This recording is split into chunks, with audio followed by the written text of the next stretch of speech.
بسم الله الرحمن الرحیم. نن سبا په سوشل میډیا باندې د نوجوانان یو کرنسی د چې هغې ته بیټ کوینز وایي، بیټ کوینز نوم یې دی. د دې تبادله کوي، په دې باندې پیسې ګټي. کم بیټ کوینز چې دي د دې حقیقت څه دی؟ نو پیسه د کم ځای نه شروع شوه، که سکه وي که نوټ وي، هر څه وي، ټول ډیټیل انشاءالله نن بیانوم. دا پیسه دا لوټ چې موږ ته ښکاري د 10 روپو، د 20 روپو، 50، 100، 1000، 500، دا څونه لوټونه چې دي. نو پخوا کم چې ابتدایي دور و، ابتدایي زمانه کې دغه پیسې نه وې، سونه وه او چاندي وه، بس دغه نقد په دغه باندې به ارسه کېدل.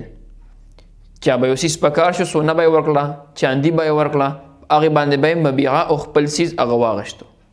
وخت تېرېدو سره بیا چونکې دا سره ګرځول ګران شو، چا به سره سونه ګرځولو، چا به چاندي ګرځوله، ډاکوان به ورته قافله به یې لوټ کوله. دې وجې نه وخت تېرېدو سره هغه سونه او چاندي هغه رواج ختم شو. د هغې په ځای باندې بیا یو رسید هغه جمع کو چې ما سره دومره سونه ده، د هغې دا رسید دی، دا رسید ته واله او ما په هغې باندې خپله مبیعه او خپل سامان راکه. هغه رسید او هغه چټ ته بیا نوم ورکړی شو د نوټ. نن سبا چې موږ دا کم نوټ ورته وایو، نو دا د هغې سونې او د هغې چاندۍ هغه رسید دی. حالانکې چاندي او سونه نه ده، لیکن د هغې رسید دی.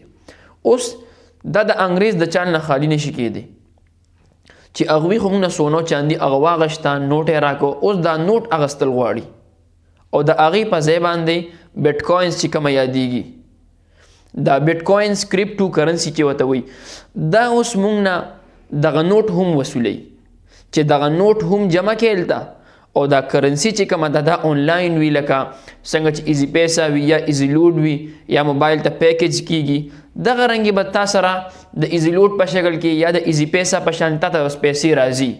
نور ته به په هغې باندې قابض کېږي نه، په هغې به ستا قبضه نه راځي، لیکن ته به خیال دا کوې چې بس دغې زه مالک شومه.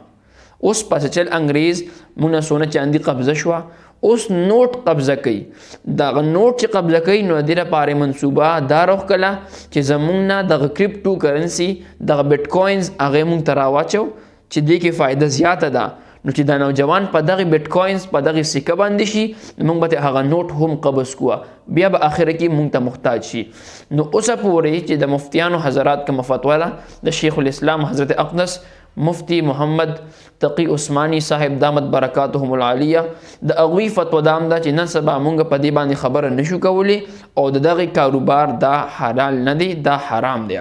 بعضې ملکونو دا جایز هم ګرځولی دی بعضې کسانو، لیکن دلته پاکستان کې چې کوم مفتیان حضرات دي د هغوی په نیز باندې دغه سکه، دغه کرنسي بدلول، تبادله په دغه باندې کمایي کول، دغه کرنسي کول دغه ټیک نه دی.